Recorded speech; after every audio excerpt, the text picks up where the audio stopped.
پیشبرد کار خوجگیداری از مسئولیت بلند هر یک دهقان وابستگی زیاد داشته، در نتیجه مهنت صافدلانه میتوان به دستاوردهای ارزنده نائل گشت. طلبک سفالو با مقصد آباد گردانیدن یک گوشه از حساب زمین‌های بایر دهه مختومقلی جماعت استقلال ناحیه جیهون 10 گکتار را کارکر کرده و مورد استفاده برای قرار داده است. نزدیک 10 سال می شود که در این موضع همچون یک خوجگی پیشقدم به استحصال میوه و سبزیجات گوناگون مشغول است. در این خوجگی چند نامگون نهالان سیرحاصل و میوه‌اش به صادرات رقابت‌پذیر پرورش یافته، طول این مدت پیشکش بازارهای مملکت گردانیده می شود. عین زمان خوجگیداران میوه رسیده زردآلو و آلو را جمع‌آوری کرده به گوشه‌های گوناگون مملکت صادرات نموده ایستاده‌اند. رهبر خوجگی با مقصد تلف نیافتن میوه همچنین خشکانیدن آن را به راه مانده با انجام رعایت درست کارکردی آن حاصل به زمین ریخته را نیز میخشکانند. طور اطلاع داده شد در خوجگی دهقانی مذکور 4000 بیخ درختان زردآلو موجود است که حاصل آن مدت یک ماه می شود جمع‌آوری و صادرات گردیده ایستاده است. من وقتی به نفقه برآمدم خواستم که یک جای نوآورده آباد کنم، درخت کنم، باغ کنم. رفتم از ولایت سوق نیهالای زردآلو آوردم. 4000 درخت زردآلو آوردم. در زمین من 10 گکتار است. در همینجا شینوندم 5 نمود زردآلو است.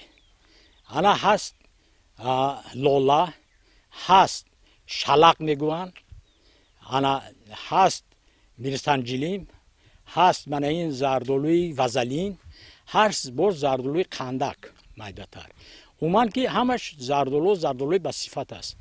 خب هر سال از خارجی ها اومده، مثال از ما موقعی شرطنامه میکنن، تجارت میبرن، با که میموند با وطن خودمون، بازارهای خودمون با این محصولات خودمون تامین میکنیم. در خوجگی دهقانی حاجی طلبک برابر باغات زردآلو همچنین درختان سیب، بادام، انگور شینانده شده است که حاصل بندی آنها نیز خوب ارزیابی میگردد. اقلیم ناحیه جیهون که با کشت و پرورش پالایزی ها مطابق است، اهل زحمت خوجگی مذکور در میدان 1 گکتار تربوز زیر پلیانکا کشت نموده بودند که الکی به جمع‌آوری حاصل آن آغاز نمودند. طور مشاهده میگردد با این اصول پرورش یافتن پالایزی ها در خیده های کم آب به منفعت کار بوده حاصل ناکی نیز بهتر میگردد. امروزها خریداران از این خوجگی تربوز خوش‌طعم و با بازار رقابت‌پذیر خریداری کرده و بازارهای پایتخت انتقال میدهند. مدت 3 سال می شود که با خوجگی دهقانی بابای حاجی طلبان همکاری داریم.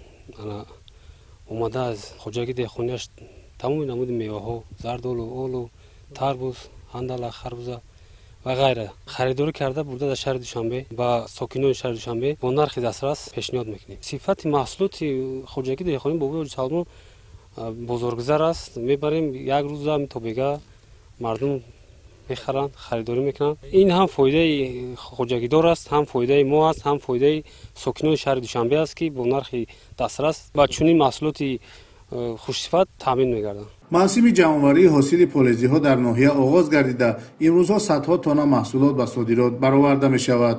قریب که در همه خوجگی های دهقانی ناحیه جمع‌آوری تربوز و هندلک با مرام ادامه یافته، برای تامین ساکنان مملکت به این نمونه محصولات خریداران از گوشه های گوناگون کشور محصولات این ناحیه را به بازارها میبرند.